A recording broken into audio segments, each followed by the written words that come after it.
Assalamualaikum warahmatullahi wabarakatuh. Kembali lagi dengan channel Wong Cirebon. Sebelum menonton tolong bantu subscribe.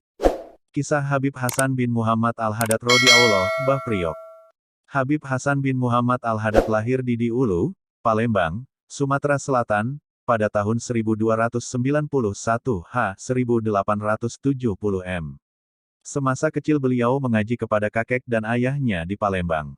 Saat remaja, beliau mengembara selama beberapa tahun ke Hadramaut, Yaman, untuk belajar agama, sekaligus menelusuri jejak leluhurnya, Habib Abdullah bin Alwi Al-Haddad, Sohib Ratib Haddad, yang hingga kini masih dibaca sebagian besar kaum muslimin Indonesia. Beliau menetap beberapa tahun lamanya, setelah itu kembali ke tempat kelahirannya, di Ulu, Palembang.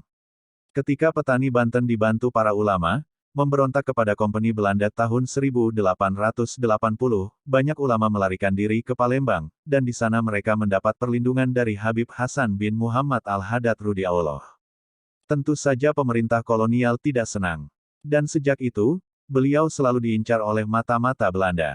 Pada tahun 1899, ketika usianya 29 tahun, beliau berkunjung ke Jawa, ditemani saudaranya, Habib Ali Al-Haddad, dan 3 orang pembantunya, untuk berziarah ke makam Habib Hussein Al-Aidrus di luar Batang, Jakarta Utara, Sunan Gunung Jati di Cirebon dan Sunan Ampel di Surabaya.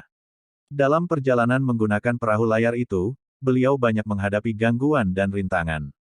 Mata-mata Kompeni Belanda selalu saja mengincarnya. Sebelum sampai di Batavia, perahunya dibombardir oleh Belanda.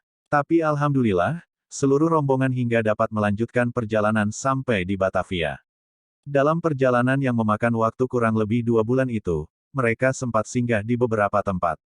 Hingga pada sebuah perjalanan, perahu mereka dihantam badai. Perahu terguncang, semua perbekalan tumpah ke laut. Untunglah masih tersisa sebagian peralatan dapur, antara lain periuk, dan beberapa liter beras. Untuk menanak nasi, mereka menggunakan beberapa potong kayu kapal sebagai bahan bakar. Beberapa hari kemudian, mereka kembali dihantam badai. Kali ini lebih besar. Perahu pecah, bahkan tenggelam, hingga 3 orang pengikutnya meninggal dunia. Dengan susah payah kedua Habib itu menyelamatkan diri dengan mengapung menggunakan beberapa batang kayu sisa perahu.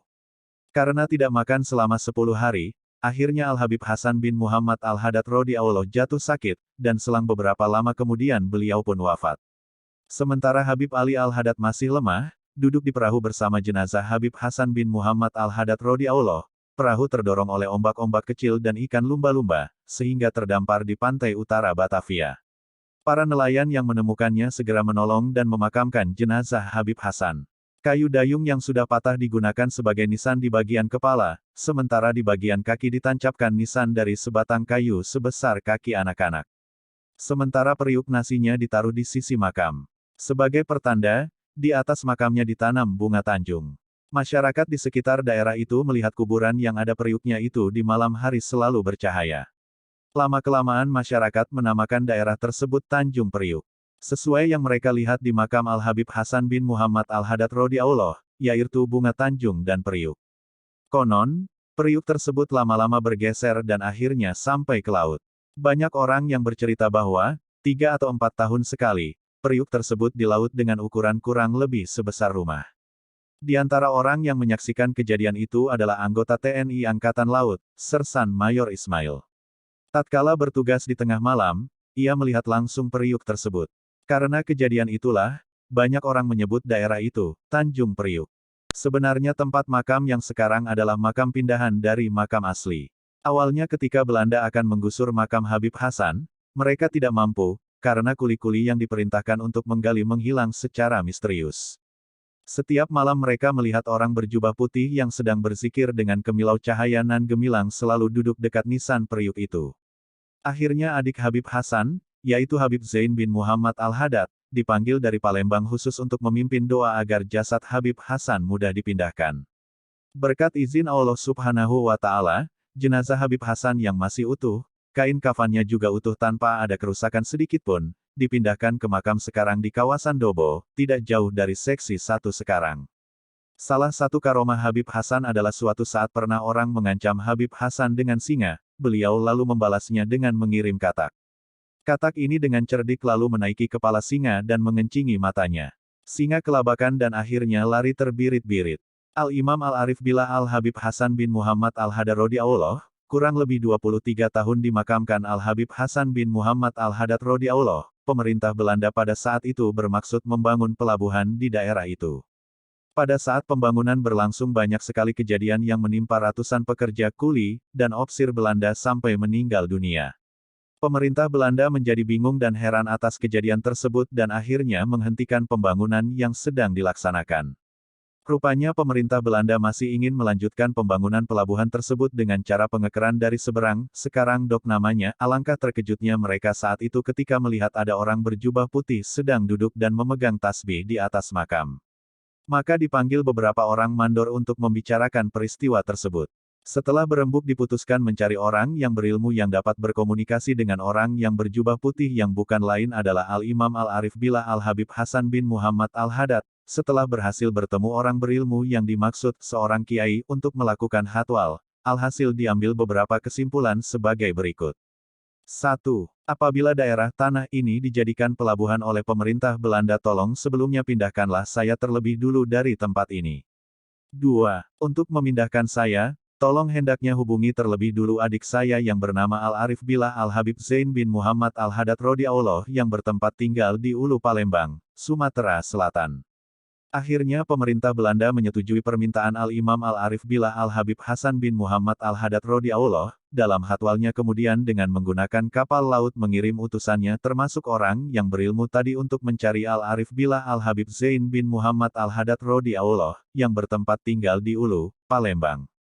Al-Arif Billah Al-Habib Zain bin Muhammad Al-Hadad radhiyallahu sangat mudah ditemukan di Palembang, sehingga dibawalah langsung ke Pulau Jawa untuk membuktikan kebenarannya.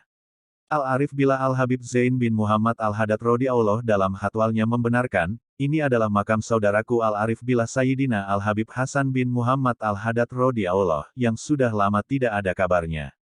Selama kurang lebih 15 hari lamanya Al-Arif Billah Al-Habib Zain bin Muhammad Al-Hadad radhiyallahu menetap untuk melihat suasana dan akhirnya Al-Arif Billah Sayyidina Al-Habib Hasan bin Muhammad Al-Hadad radhiyallahu dipindahkan di Jalan Dobo yang masih terbuka dan luas.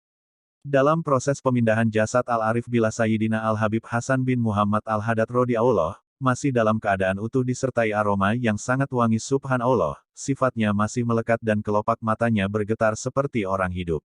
Setelah itu Al-Arif Billah Al-Habib Zain bin Muhammad Al-Hadad radhiyallahu meminta kepada pemerintah Belanda agar makam Al-Arif Billah Sayyidina Al-Habib Hasan bin Muhammad Al-Hadad radhiyallahu itu dipagar dengan kawat yang rapi dan baik serta diurus oleh beberapa orang pekerja. Pemerintah Belanda pun memenuhi permintaan Al-Arif Billah Al-Habib Zain bin Muhammad Al-Hadad radhiyallahu. Setelah permintaan dipenuhi Al-Arif Billah Al-Habib Zain bin Muhammad Al-Hadad radhiyallahu meminta waktu 2-3 bulan lamanya untuk menjemput keluarga beliau yang berada di Ulu, Palembang. Untuk kelancaran penjemputan itu, pemerintah Belanda memberikan fasilitas. Dalam kurun waktu yang dijanjikan Al-Arif Billah Al-Habib Zain bin Muhammad Al-Hadad radhiyallahu kembali ke Pulau Jawa dengan membawa serta keluarga beliau.